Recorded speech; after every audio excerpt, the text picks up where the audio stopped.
দর্শকরা, খুল্লম খুলাতে আপনাদের সবাইকে স্বাগত জানাচ্ছি দর্শকরা। এবং আজকে সকালে দেখলাম বেশ একটা বৃষ্টি দিচ্ছে। গতকালও বৃষ্টি দিয়েছে, আজকেও দেখলাম বৃষ্টি দিয়েছে। আজকে মার্চ মাসের 13 তারিখ। তো আমার মনে হয় বৃষ্টি শুরু হয়ে যাবে। তো ভাগ্য ভালো যদি বৃষ্টিটা এবং একই বৃষ্টির কথা প্রসঙ্গে আমার মনে পড়ে গেল যে ভোট আসছে এবং ভোট হবে খুব সম্ভবত এপ্রিল মাসের 9, 10, 11 এরকম একটা দিন হয়তো পড়তে পারে ভোটের জন্য। কিন্তু এখন যদি ভোট দেয় তাহলে অনেকের কিন্তু সমস্যা দাঁড়িয়ে যাবে। আমি এই চিন্তাটা করছি, কারণ আমি যে জায়গাটা থাকি রাঙ্গিখাড়িতে, এখানে যে রাঙ্গির খাল আছে এটার অবস্থা কিন্তু ভয়াবহ। এবং বলা হয়েছিল যে গত 2022 সালে এটা ইনাগুরেশন হয়েছিল এবং বলা হয়েছিল যে কাজ শেষ হয়ে যাবে, 2026 চলে গেল। কি রিটেনিং ওয়ালের কাজ হয়েছে সেটা আমরা তো দেখছি।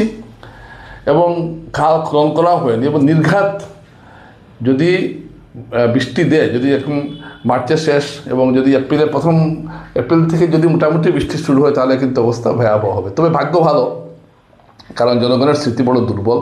এপ্রিল মাস পর্যন্ত আমাদের এদিকে খুব একটা বৃষ্টি দেয় না, এপ্রিলের পরে বৃষ্টি দেয়, মে মাসের থেকে বৃষ্টিটা শুরু হয়। তাই অনেকেই হয়তো বেঁচে যাবেন এই দুর্ভোগ থেকে। এবং আপনারা জানেন যে বেতুখান্দির যেখানে বাঁধ নষ্ট হয়েছে সেটা কিন্তু এখনও পর্যন্ত মেরামতের কাজ শেষ হয়নি। এই বর্ষায় যে শেষ হবে তারও কোনো আভাস পাওয়া যাচ্ছে না। অর্থাৎ আরেকটা বড় কিন্তু প্রাকৃতিক বিপর্যয়ের কিন্তু মুখোমুখি হচ্ছি আমরা। 2022 সালের সেই ভয়ঙ্কর বন্যার স্মৃতি আপনাদের হয়তো মনে আছে, কী অবস্থা হয়েছিল সারা শহরে। এবং এই বন্যাটা যে মানুষের সৃষ্টি, প্রকৃতির বন্যা নয়, মানুষের সৃষ্টি করা বন্যা, এটা কিন্তু প্রমাণিত হয়ে গেছে। এবং কার নেগলিজেন্সিতে, কার ঠিকমতো কার অবহেলায়, কাদের অবহেলায় এটা হয়েছিল এটাও সবাই জানেন, শিলচরের মানুষ। কিন্তু দুঃখের বিষয় আমাদের শহরের মানুষের স্মৃতি বড় দুর্বল। তারা ভুলে যান কাল কী ঘটেছে, আজকে কি ঘটতে পারে, এসব তারা ভুলে যান। তো এই যে বৃষ্টিটা দিচ্ছে, আমি ভাবছি অনেক কথাই। আমি দেখলাম যে লিংক রোডে নর্দমার কাজ চলছে, এখনও শেষ হওয়ার কোনো নামগন্ধ নেই। এই জায়গায় আমি বর্ষায় লিংক রোডের মানুষ যে কী দুর্ভোগের সম্মুখীন হবেন সেটা চিন্তার বাইরে। স্নোয়াই রোডের রাস্তাটা উঁচু করার ফলে স্নোয়াই রোডের যে বাঁ পাশের শরৎপল্লী এলাকা, শরৎপল্লী সহ যে বিস্তীর্ণ কয়েকটি গলিতে কি জল হবে এই বর্ষায় সেটা চিন্তার বাইরে। এবং সেখানে কি ভয়াবহ পরিস্থিতি দাঁড়াবে সেটা আপনারা আন্দাজ করতে পারবেন না। আপনারা রাধামাধব রোডের কী অবস্থা দাঁড়াবে আপনারা চিন্তার বাইরে। কী অবস্থা দাঁড়াবে আগামী বর্ষাতে, বেশি দিন নয়, 2 মাস পরেই। ভাগ্য বলে আগে ভোটটা হয়ে যাচ্ছে, তো অনেকের কপাল ভালো যে ভোটটা আগে হয়ে যাচ্ছে, না হলে হয়তো এই জনগণের ক্ষোভের বহিঃপ্রকাশগুলো এসে ভোটের বাসকে পড়তে পারতো। কিন্তু এগুলো পড়বে না, কারণ জনগণের স্মৃতি বড় দুর্বল। এটা ভাববেন না যে আমি জনগণের স্মৃতিটাকে জাগিয়ে দিচ্ছি, টাগিয়ে কোনো লাভ নেই। আমি যেটা বলার, আমি একজন সাংবাদিক হিসাবে, একজন শহরের সংবেদনশীল মানুষ হিসাবে আমি যেটা প্রত্যক্ষ করছি সেটা আমি আপনাদের সামনে আনলাম। এই যে বিবেকানন্দ রোডের যে অবস্থা দাঁড়াবে আগামী বর্ষাতে, বেশিতে আমার তো মনে হয় বর্ষা নয়, এই যদি আজকে যে বৃষ্টিগুলো একটু বৃষ্টি হচ্ছে এটা যদি সামান্য বাড়ে তাহলে কিন্তু বিবেকানন্দ রোডের হাল কিন্তু বেহাল হবে। দেখুন, উন্নয়ন সবাই চায়, এই উন্নয়ন করতে গিয়ে মানুষকে এভাবে দুর্ভোগে ভোগানো, এটা কি কোনো মানে আছে? আপনি উন্নয়ন করবেন, খুব ভালো কথা। উন্নয়ন করতে গিয়ে মানুষকে দিনের পর দিন, মাসের পর মাস, বছরের পর বছর মানুষ দুর্ভোগ করবে, এটা কী ধরনের উন্নয়ন আমি ঠিক বুঝতে পারলাম না। উন্নয়নের খুব ঢাকঢোল পেটানো হচ্ছে, সব জায়গায় হচ্ছে, সেই হচ্ছে। কিন্তু আমাদের শহরে উন্নয়নের নামে হচ্ছেটা কি? জায়গায় জায়গায় জল জমে রয়েছে।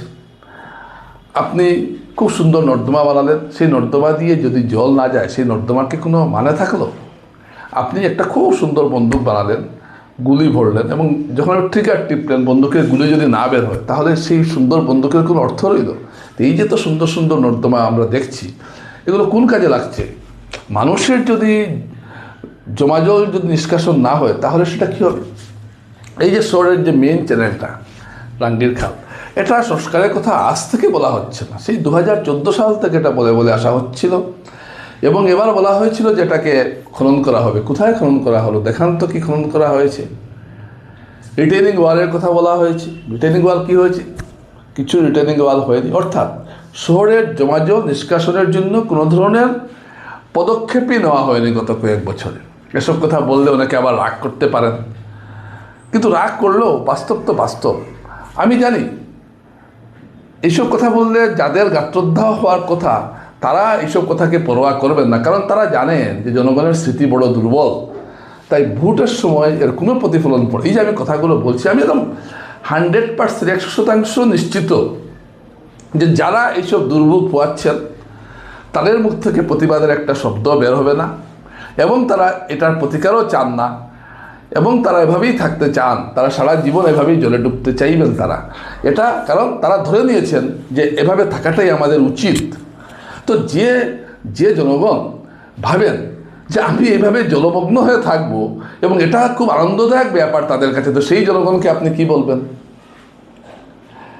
এই যে বিষয়গুলো, এই যে দিনের পর দিন যে একটা অব্যবস্থা যে চলছে গোটা শহর জুড়ে, মানুষ যে একটা দুর্ভোগে পড়েছেন বিস্তীর্ণ এলাকা, এই রাধামাধব রোডের মানুষ, নয় রোডের মানুষ, লিঙ্ক রোডের মানুষ, বিবেকানন্দ রোডের মানুষ, এই যে বিশাল একটা বাকিদের আমি অন্য প্রসঙ্গগুলো কিন্তু আনছি না, ট্রাফিক জ্যাম ট্রাম এগুলো আমি আনছি না, এগুলো বাদ দিন। আমি আনছি শুধু জল নিষ্কাশনের কথা। সামান্য এই যে সবাই জানে যে বেতুকান্দি বাঁধটা অত্যন্ত ইম্পর্টেন্ট, বেতুকান্দি বেরেঙ্গা নাথপাড়া এসব বাঁধ, কিন্তু আমি তো দেখলাম কি কাজ হয়েছে। এবার যদি সুন্দর মতো একটা ভালো যদি খুব বড় বৃষ্টি দিলে কিন্তু শিলচর আবার বন্যা হওয়ার, গতবার একটুর জন্য বন্যায় বেঁচে গেছেন। 29 তারিখ থেকে যে বৃষ্টি দিয়েছিল গতবার, 29 মে থেকে বিশাল বন্যা হতে পারত, একটুর জন্য সবাই বেঁচে গেছেন। কিন্তু বেঁচে যাওয়ার পরে সবাই সব কিছু ভুলে যান। 2022-এর স্মৃতি সবাই ভুলে গেলেন। কী হারে মানুষের বাড়িতে মানুষের কী হারে ক্ষয়ক্ষতি হয়েছে, সেই আর্থিক ক্ষয়ক্ষতি মানুষ এখনও কাটিয়ে উঠতে পারেননি। ফাটক বাজারের ব্যবসায়ীরা এখনও তাদের যে ব্যবসায় যে ক্ষতি হয়েছে সেই ক্ষতিটা কাটিয়ে উঠতে পারেননি, কিন্তু তারা কোনো ক্ষতিপূরণও পাননি। কিন্তু তারপরও এইগুলোর বিরুদ্ধে যে কোনো জবাব তারা দেবেন, তারাও দেবেন না, কারণ সবাই চান, আসলে আমরা সবাই চাই যে আমরা এভাবে থাকতে। শিলচরের মানুষ জলমগ্ন হয়ে থাকতে ভালো পান, শিলচরের মানুষ ভালো পান দুর্নীতির মধ্যে থাকতে, শিলচরের মানুষ অত্যন্ত খুশি হন যদি তারা দেখেন তাদেরকে কেউ নির্যাতন করছে, তাদেরকে কেউ কষ্ট দিচ্ছে, তারা খুব খুশি হন। এটা তো আমরা দেখলাম। তো আজকে আমি খুল্লা কথাগুলো একটু খুল্লা এই জন্য বলছি যে এই বৃষ্টি দেওয়ায় আমার কথাটা মনে পড়লো। আবার যখন একটু রোদ উঠে যাবে মানুষ আবারও ভুলে যাবে।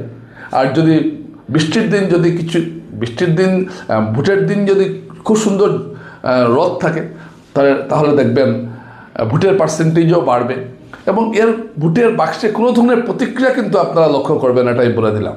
আর যেহেতু প্রতিক্রিয়া লক্ষ্য, এবং যারা এসব পরিচালনা করছেন তারাও জানেন যে জনগণ কোনো ধরনের প্রতিবাদে মুখর হবে না। ব্যক্তিগতভাবে কয়েকজনকে কিছু পাইয়ে দিলেই হলো, এভাবেই চলছে, সুন্দর চলছে, আরও চলুক। তো আমি আজকের বৃষ্টি পড়ায় এই কথাটা মনে হলো। দর্শকরা, শিলচরের মানুষের এই দুর্ভোগের সমাধান একমাত্র শিলচরের মানুষই করতে পারবেন, কিন্তু আমি জানি শিলচরের মানুষ নিজেরাই চান তারা দুর্ভোগে থাকতে। নমস্কার।